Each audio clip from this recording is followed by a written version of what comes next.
Hi everyone! Today I'll be creating the Shadow Queen from Paper Mario the 1000-Year Door. This will be my third video of creating Paper Mario characters using polymer clay, and there'll be many more to come. The Shadow Queen is a very large 1000-year-old demon, so I wanted to make sure her scale size matches when I compare her to my other figures.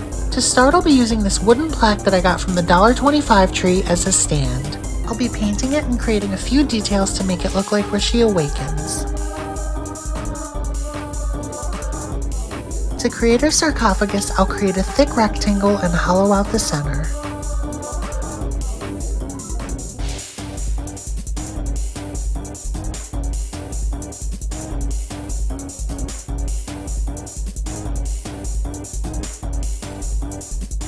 For the walls, I'll be cutting them out and assembling them after baking.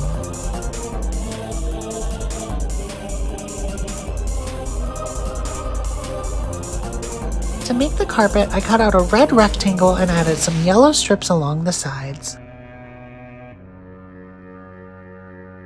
To make the yellow strips look like fringe, I'll brush on some gold shimmer and slice lines along them.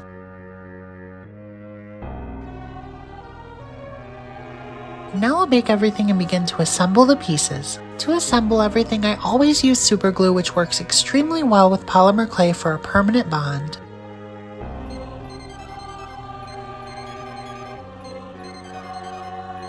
Now that the sarcophagus is assembled, I'll paint the inside black and that'll finish the base.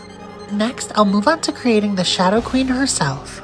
To make her body, I'll do a rough sketch and I'll fold it in half and cut around it until I get the shape I'm looking for.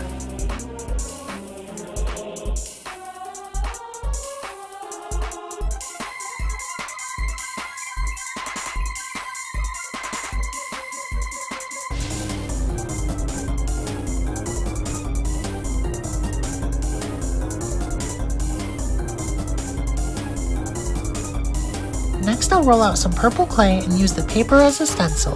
After smoothing the paper flat to the clay, I'll cut it out.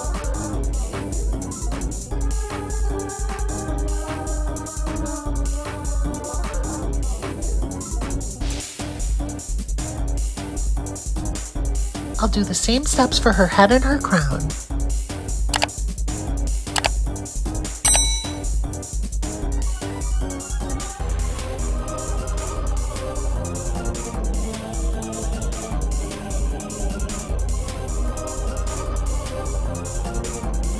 Now I'll bake these pieces. The great thing about polymer clay is that once it's baked, it has a nice flexibility to it.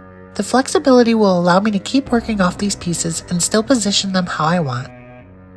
To make her posable and maintain her shape, I'll need to take some wire and double it up to make it a bit stronger. To keep the wire in place, I'll glue it to her back and arms.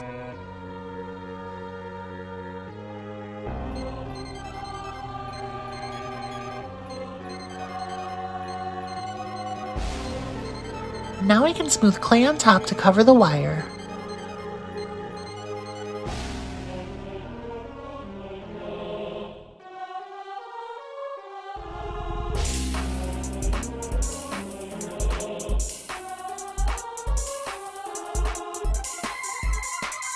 Now I'll bake her body one more time.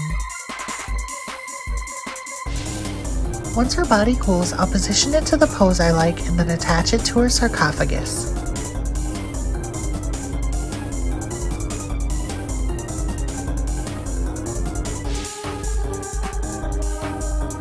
Moving on to the crown, I'll glue the ends together and finish the remaining details.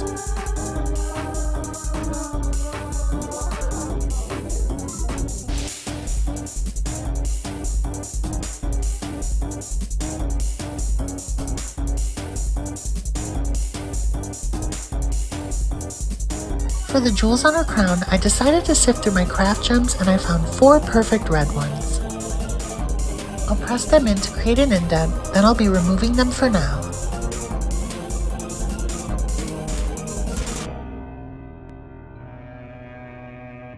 For her long, curly, papery hair, I cut out long strips and curled one end. Then I laid them sideways on my pan. Now I'll bake these curly strands with the crown.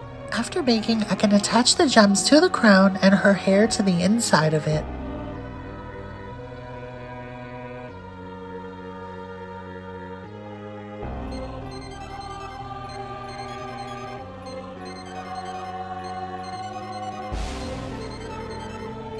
Now I'll add on her head, and for the final step, I'll be painting on her white lips.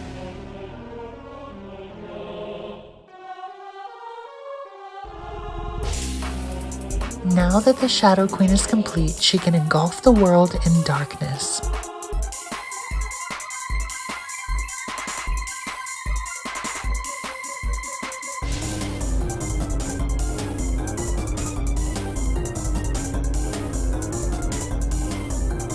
If you enjoyed the video, subscribe to see more Nintendo creations like this one.